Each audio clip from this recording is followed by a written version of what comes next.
Sinners is one of the best horror movies I've seen in a long time. I'm Joe, and welcome to Starbase Nerdtron. So, Sinners is a terrific, terrific movie. I just watched it streaming the other night. It stars Michael B. Jordan as a dual role. He plays twin brothers, Smoke and Stack. They're World War I veterans. They have been up in Chicago working for Al Capone, and then they return home to Mississippi, where all the action happens. They decide they want to open up a club, so they buy an old sawmill with the money that they've brought back with them from Chicago. They hire a bunch of their friends and open up a juke joint, basically. They've got food, they've got blues music. It's a wonderful representation of the era because it's set in the 1930s. And eventually, I'm not going to put in too many spoilers, but it's a vampire movie. So eventually, the music draws in Remick, who is an Irish vampire, and a couple of people that he has turned into his thralls, and they try to get in because they want to. They say they want to play music with them, but in reality, they want to feed on the people there. So it turns into this kind of siege from the vampires and the people in the club, and they keep getting whittled away, and it's just a wonderful, wonderful thing. I won't reveal how it ends, but it uses a lot of the standard vampire tropes that you're really used to. So they have to ask permission to get let back into the club. They're allergic to garlic. Sunlight will kill them. You can stake them in the heart. It's a very, very classic thing. And what really elevates it, though, I mean, there's a lot of great stuff to say about this movie. The acting is very good. Jordan B. Peterson does a great job with the dual roles of the brothers. The cinematography is wonderful. It's colorful, even in the nighttime shots. You get this sense that the world is very vibrant and so forth. The scenes where they're in Depression era Mississippi, they're wonderfully composed and everything. But what really sets it apart is the music, because music plays a very central role in the film.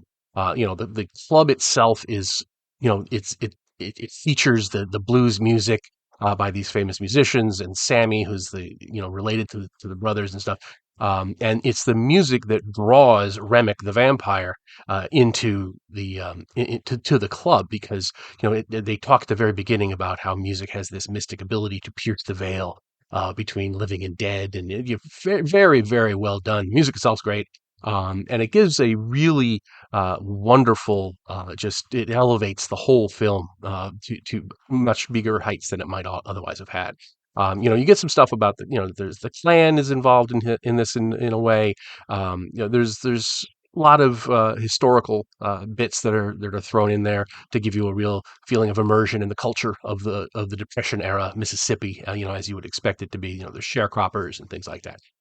And another thing that really appeals to me about this movie is that there's some elements it turns in where it almost turns into a folk horror movie. There's a wonderful, wonderful scene of the Irish vampire Remick, who starts to do this song and this slow ring dance, and it's an Irish. It's like an Irish folk song, but it's really creepy and atmospheric, and it gives the whole thing this element of like folk horror. And there's a lot of references to hoodoo as well, which are in here. So that all things concerned, there's that folk horror element really does great things for me.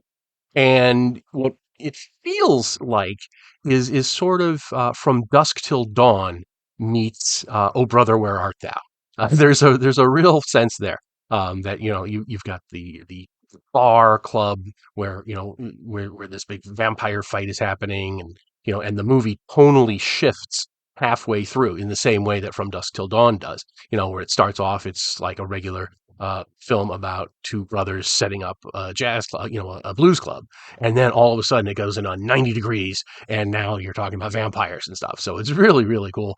There are a few plot threads that are left dangling. We don't know, because there are at the beginning there are these Choctaw vampire hunters who are hunting Remick.